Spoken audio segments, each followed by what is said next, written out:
مضامین قرآنی افضل مشکات کی زبانی پارہ نمبر 25۔ قرآن مجید کے 25ویں پارے کا آغاز الیہ رد علم الساعہ کے الفاظ سے ہوتا ہے۔ 25واں پارہ سورہ حامیم سجدہ، سورہ شورى، سورہ زخرف، سورہ دخان اور سورہ جاثیہ پر مشتمل ہے۔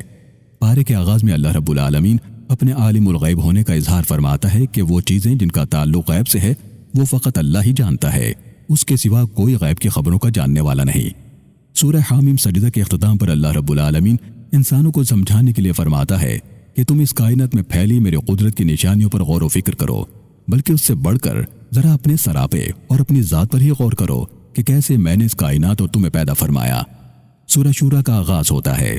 سورہ شورى کا آغاز حروف مقطعات یعنی حامیم، عین، سین، قاف سے ہوتا ہے۔ ان حروف کا معنی فقط اللہ ہی جانتا ہے۔ اللہ رب العالمین اپنے پاک کلام کا ذکر فرماتا ہے کہ اے حبیب صلی اللہ علیہ وسلم، ہم ہی نے یہ قرآن وحی کی صورت میں آپ پر نازل کیا ہے۔ آپ لوگوں کو اس کی تعلیم دیں، لوگوں کی اصلاح فرمائیں، انہیں دین برحق کی طرف دعوت دیں۔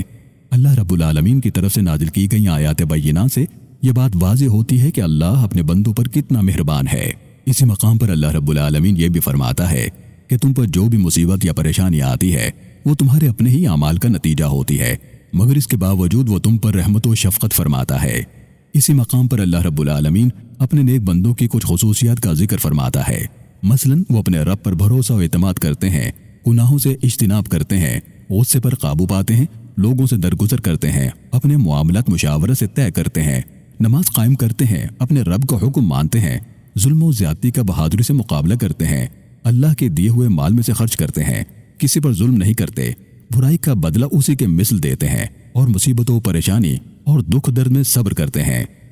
سورہ شورى کے اختتام پر اللہ رب العالمین فرماتا ہے کہ وہی ہے جو جس کو چاہتا ہے اولاد عطا کرتا ہے، وہی ہے جس کو چاہتا ہے بیٹے دیتا ہے، جس کو چاہے بیٹیاں دیتا ہے، جس کو چاہے ملا جلا کر دیتا ہے اور جس کو چاہے بے اولاد ہی رکھتا ہے۔ اور اسی مقام پر فرماتا ہے کہ کسی بشر کا یہ مقام و منصب نہیں کہ اللہ اس سے روبرو کلام فرمائے، مگر پردے کے پیچھے یا پھر فرشتے کے ذریعے۔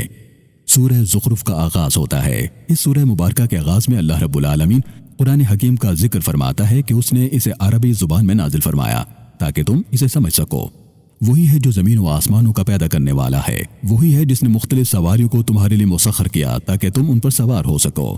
اسی سورہ مبارکہ میں اللہ رب العالمین حضرت موسیٰ علیہ السلام اور فرعون کا ذکر فرماتا ہے کہ کیسے اس نے موسیٰ علیہ السلام کو معجزہ دے کر مبعوث فرمایا، مگر فرعون اور اس کی قوم نے ان کا انکار کیا تو ہم نے انہیں غرق کر دیا۔ سورہ کے آخر میں اللہ رب العالمین اپنے فرما برداروں کا ذکر فرماتا ہے کہ یہ جنت کے بالا خانوں میں اپنے جوڑوں کے ساتھ خوش و خرم ہوں گے۔ سورہ دخان کا آغاز ہوتا ہے۔ اللہ رب العالمین قرآن حکیم کی قسم کھاتا ہے کہ اس نے یہ پاک کلام لیلہ مبارکہ میں نازل فرمایا جس رات تمام اہم امور کے فیصلے صادر کیے جاتے ہیں۔ اللہ رب العالمین اپنی صفات کا ذکر فرماتا ہے کہ وہی زمین و آسمانوں اور ان کے درمیان ہر شے کا خالق و مالک ہے، اس کے سوا کوئی معبود برحق نہیں۔ پھر اللہ رب العالمین اہل جہنم اور ان کے حالات و واقعات کا ذکر فرماتا ہے کہ یہ کس کرب و عذاب میں ہوں گے۔ ان کے کھانے کے لیے زقوم کا درخت جبکہ پینے کے لیے کھولتا ہوا پانی اور جہنمیوں کی پیپ ہوگی۔ جنتیوں کا ذکر خیر فرماتا ہے کہ یہ لوگ گھنے سایوں اور عیش و عشرت میں ہوں گے۔ سورہ جاثیہ کا آغاز ہوتا ہے۔ حسب معمول اللہ رب العالمین اپنی شان کبریائی بیان فرماتا ہے، اپنی قدرت کی نشانیوں کے ذکر کا اعادہ فرماتا ہے، ان لوگوں کا ذکر فرماتا ہے جنہوں نے خواہشات نفس کو اپنا مقصود بنا رکھا ہے۔ پارے کے آخر میں اللہ رب العالمین زندگی بعد از موت کا ذکر فرماتا ہے کہ وہی تمہیں موت دیتا ہے اور پھر وہی تمہیں دوبارہ زندہ کرے گا۔